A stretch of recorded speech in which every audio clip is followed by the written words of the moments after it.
Mugi-mugi panjenengan setuju pinanggih karajan lan panjenengan kersa bekti dhateng kula tampi dawah sami-sami.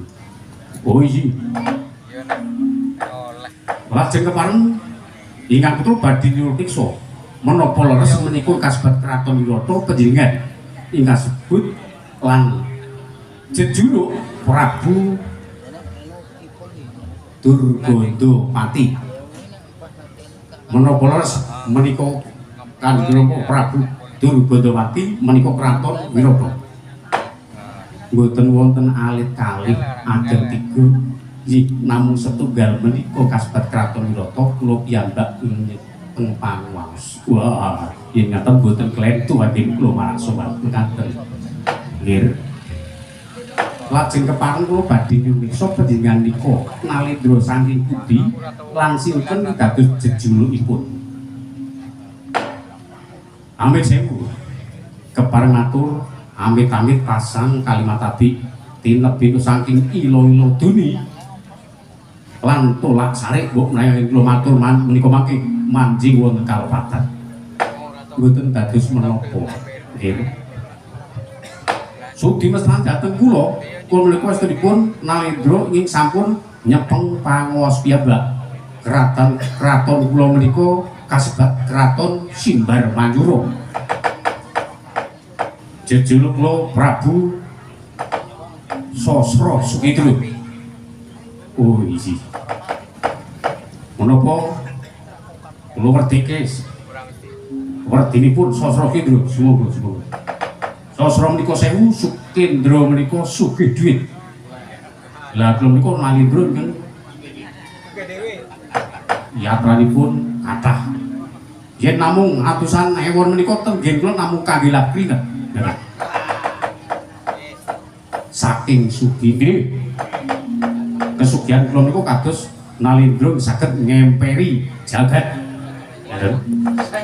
Ning sak menika namung saged ngemperi teras. Iya. Kawon tenang kok. Iya boten dados menapa. Iya dipun tepangaken kula menika Nalendra Wirata, kula iki jejuluk Prabu Durgandapati. Nggih, matur nuwun. Kula aturi sekeca lenggah rumiyin. Ngestokaken dawuh Kanjeng Rama Dewaji.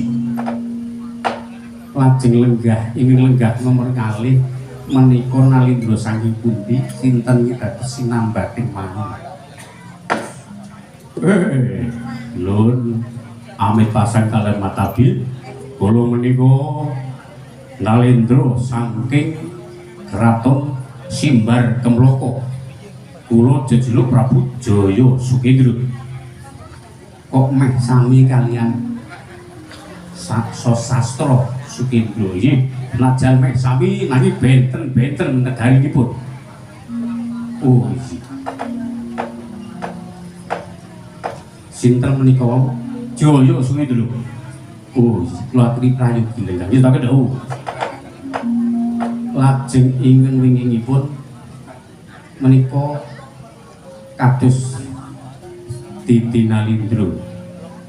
Lajeng kepareng waloka paduka menika sinten iki dados kekasihipun.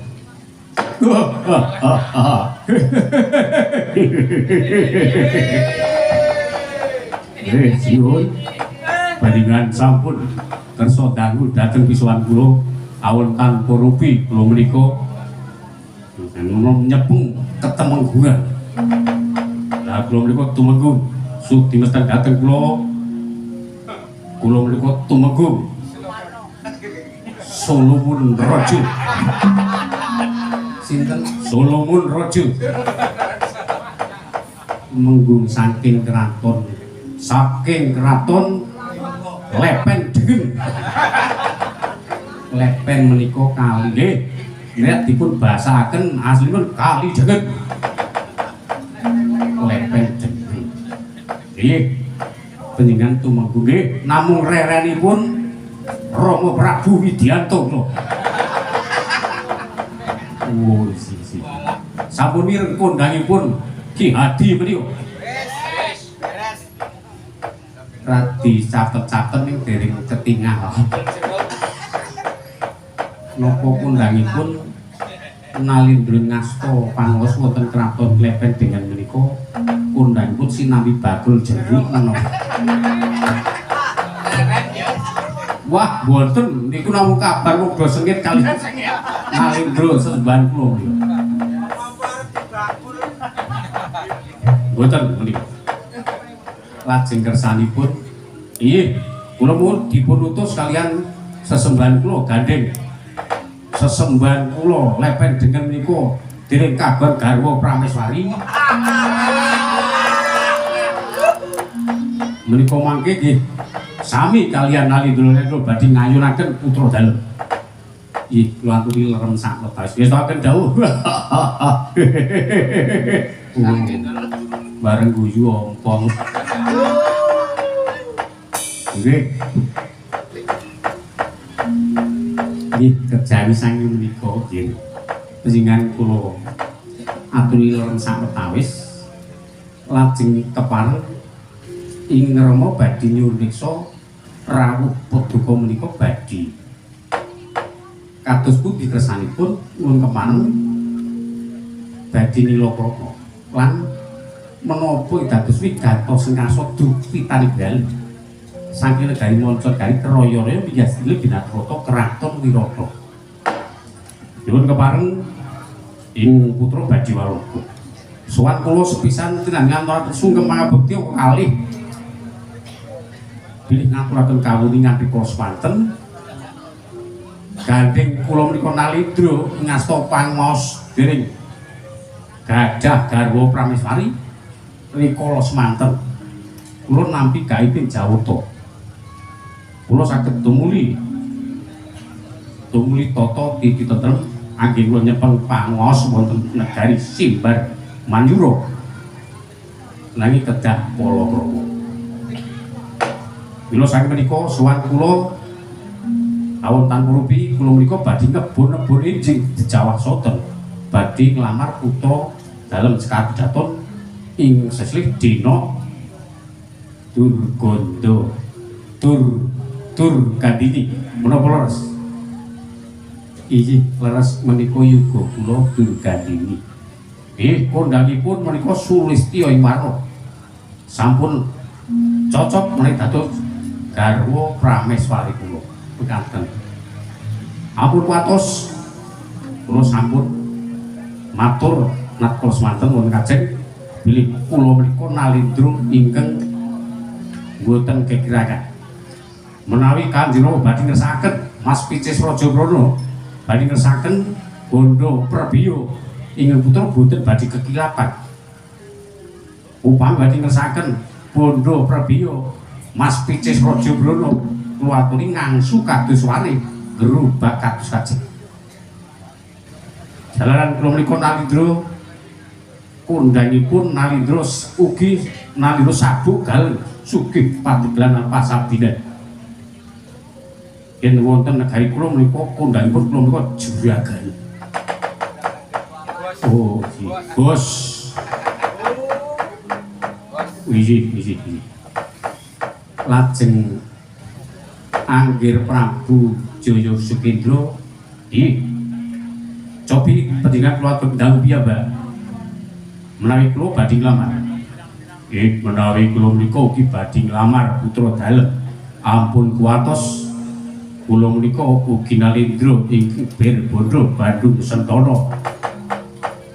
Waton Kanjeng Rama boten nyuwun tumuripun lintang kaliyan rembulan ing putra sagak minangkani boten Kanjeng Rama.